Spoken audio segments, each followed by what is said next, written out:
Amahoro bakunzi bacu mugenda mudukurikirana amakuru n'ibiganiro tugenda dutohoza umwanya ku mwanya. Turi kw'igenekerezo rya 10 tariki ya 10 z'ukwezi kwa mbere umwaka n'ibihumbi 2024.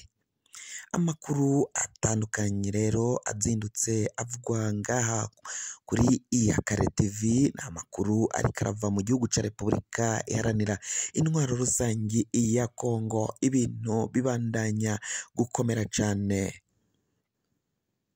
Urukiko rujejwe ibwirizwa shingiro, itegeko nshinga ngaho muri Repubulika iharanira intwaro rusangi ya Kongo, abari baregeye urukiko ko amatora yibwe harimo Moise Katumbi n'abandi bakandida bari baregeye hamwe. Urukiko rukaba ruhejeje kwemeza ko umukandida nimero 20 ari we wari Felix Antoine Tshisekedi Chilombo ari we yegukanye amatora, akaba yaragize amajwi 73, abandi bose basigaye nabo bakaba baraciye bagabana amajwi yari yaciye asigara. Mwese rero mugenda mudukurikira ngaha muherereye ku mugabane w'Abanyamerika, abadukurikira muherereye ku mugabane w'Abanyaburaya, mwese muri mu bihugu vy'akarere, ikintu mugomba kumenya nuko ibintu bigiye gukomera haba muri M23 ndetse n'igisirikare ca FARDC mu nyuma yaho uru rukiko rw'ikirenga ngaha mu gihugu ca Repubulika iharanira intwaro rusangi ya Kongo ruhejeje kwemeza ko Felix Chilombo bidasubirwa ko ari we agomba kuzoba umukuru w'igihugu ca Repubulika iharanira intwaro rusangi ya Kongo. Nyuma y'ibihejeje gutangazwa, vyaraye bitangajwe kw'igenekerezo rya 9 ukwezi kwa mbere umwaka w'2024,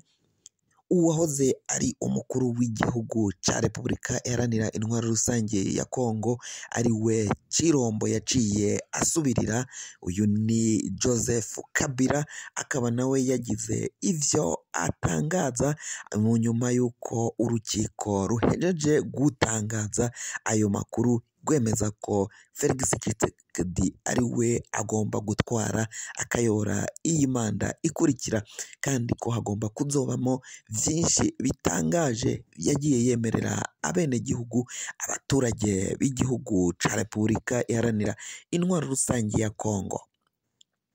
Joseph Kabila rero nawe akaba yavuye muri majambo agira ivyo ashikiriza, abwira abategetsi, abwira abakandida bari biyamamaje kuyobora igihugu ca Repubulika iharanira intwaro rusangi ya Kongo. Andi makuru arava muri M23, aravuga ko rero M23 yari yiteze ko urukiko ruzotesha agaciro ivyavuye mu matora, hakazobaho andi matora, umugwiseni ukongera ugategura amatora, Tshisekedi akaba atatogwa, aho M23 yo yavugaga ko amatora vyanse bikunze nayo yibwe ishigikira abakandida bari batsinzwe muri ayo matora.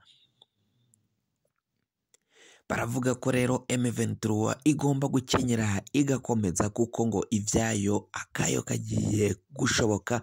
aho ngo abadepite nibaramara guha umukuru w'igihugu Felix Tshisekedi agiheza kurahira, ikintu ca mbere ngazoca akora no kugwanya uyu mutwe wa M23 inzira zose zishoboka, haba mu nkunga z'amahanga, mu bihugu bitandukanye, inshuti za Repubulika iharanira intwaro rusange ya Kongo. Mbere ngo n'ivyo bafise vyinshi bazobitanga ariko batsinde intambara ya M23. Kandi ikindi gikomakomeye cane nuko ngo Felix Tshisekedi agomba kuzorasa igihugu c'u Rwanda, agakuraho ubutegetsi buri mu Rwanda, kuko ngabona aribwo bubangamiye akarere k'ibiyaga binini, ngo nibwo buteza amakimbirane n'ingwano zigenda ziba mu bihugu vyo mu karere. ndetse na Repubulika Iharanira Intwaro Rusange ya Kongo iherereyemwo karere k'ibiyaga binini. Kuri ubu rero igihugu cya Repubulika Iharanira Intwaro Rusange ya Kongo kibandanya kuronka intererano, kibandanya kuronka inkunga zitandukanye zo kugifasha muri iyo ntambara ya M23. Igihugu c'u Burundi, umukuru w'igihugu c'u Burundi Varisito Ndayishimiye batazira General Neva akaba abandanya kurungika abasirikari bo gufasha ico gihugu muri iyo ngwano ya M23. Igihugu c'u Burundi biravugwa ko cyaraye kirungitse abandi basirikari amajana indwi baraye bajabutse uruzi Rusizi bagana mu gihugu ca Repubulika Iharanira Intwaro Rusange ya Kongo, aho bagiye gufasha izindi ngabo z'u Burundi nazo ziri ngaha muri kino gihugu ca Repubulika Iharanira Intwaro Rusange ya Kongo, aho rero u Burundi buvuga ko butazoteshuka mu gufasha ico gihugu ca Kongo kugwanya umuhari ugwanya ubutegetsi bwa Kongo ari wo M23. Baravuga ko rero mu nyuma yo kudufasha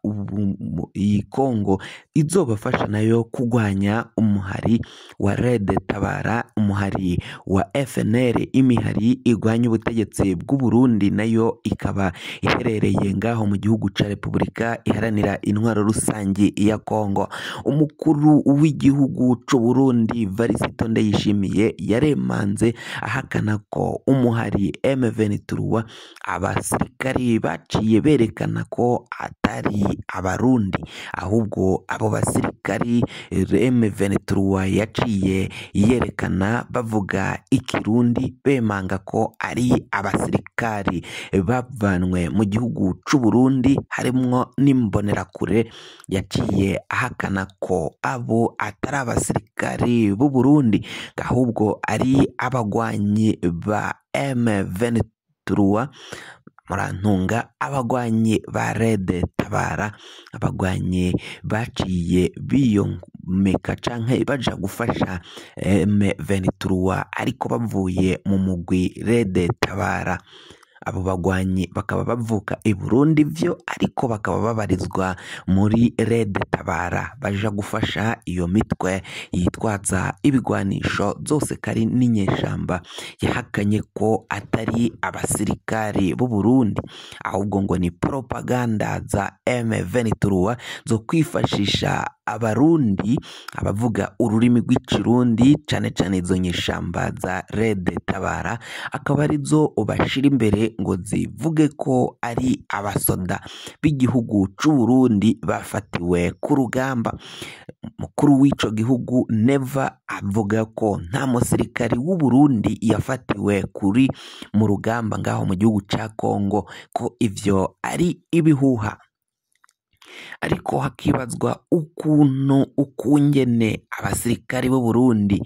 ibatayo nzima abashika 500 baciye birukanka baturugamba barahunga ubwo bari mu ngabo za EAC, ariko bagahindurirwa misiyo bakaja kurasana n'umuhari M23, bakaba baratsinzwe bakubitwa inshuro bariruka barahunga